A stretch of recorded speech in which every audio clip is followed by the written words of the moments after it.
So we're gonna start working with a Kimura, but let's say we have a Kimura that's already defended, where you get here and the guy gets his hand on the hip.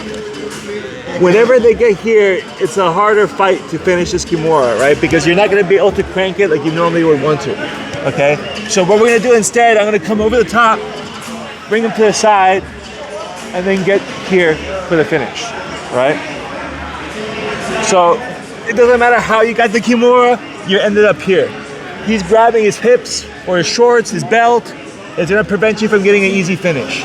So my first step here is to walk over the top and get my knees surrounding his head here, okay? Once I have that, one thing I wanna be careful of, I don't wanna pull him quickly up to his side because he's gonna wanna roll. And if a guy who's a good wrestler, if I go like this, he's gonna wrestle up here and now I'm in a different scramble, right?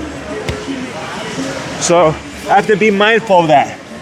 The other thing, on this side, the arm that I'm not Kimura-ing, if I could get a staple and shin pin right here, it's gonna make my job a lot easier, okay? So when I'm here, shin pin, I bring him up and I'm keeping hip pressure into the shoulder. That prevents him from completing this turn. I don't want him turtled, I want him on his side. Now we still have this problem where the hand is grabbing the hips or the shorts. I can't finish by pulling this way, right? Because all I'm doing is bringing his hand closer to what he's grabbing. So at this point, we don't have a Kimura, we have a grip break. Okay, so rather than try to go like this, I'm gonna go here. Okay, so I'm gonna reverse the direction of pull this way. All right, the other thing I wanna do is get good posture, chest high. So at the moment, if I'm like this, my chest is disconnected, which means my core is disconnected. I connect, elbow to chest, and now when I pull, I'm also gonna go upright and get a hip extension. Right here, okay? Now I keep this tall posture and I just twist with my core, all right? That'll get a finish. I can finish on both knees. I can finish with a knee and belly here. The power finish is gonna be the back leg with the knee tucking in here, okay? There's a few things that go on. One, when I'm on both knees, that's about as much as my core can twist. I step up, you see there's a lot more turn, more range of motion, more time to develop power. The second thing is that if even I have my leg up, right, he gets some movement. By bracing the back of his lat and his shoulder here, he's tapping right there.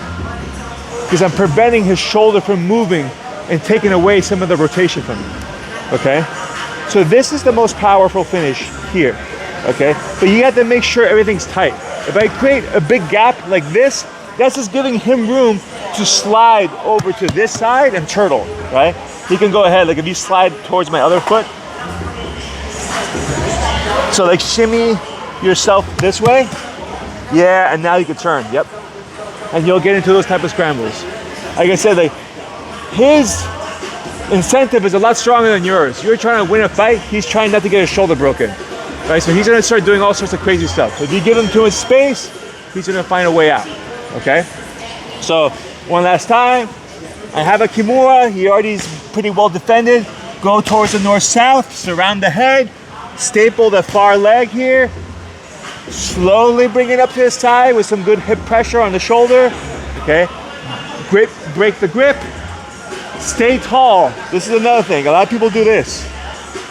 This is gonna weaken your position. All right, because right now, if he tries to turn to his right, go ahead, nothing happens to me. He turns to his right, I start to lean over, right? Because basically, I've given him leverage on me by moving away from him and not connecting his elbow to my body. So I want his elbow stuck to me, because now I'm like a column.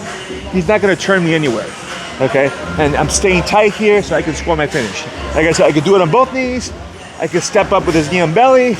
I could step up and brace with the back leg. Any questions? 2 on 3, ready? 1, 2, 3, go. Thanks for watching the video. If you enjoyed it, please like, subscribe, and hit that notification bell so you'll be notified of all of my latest videos on YouTube. But really the best place to find all my content is my website, davidmma.com. You can register for free and get access to 4 free courses, including Kimura Fundamentals, Essential Half Guard Kimura, Essential Half Guard Passing, and much more.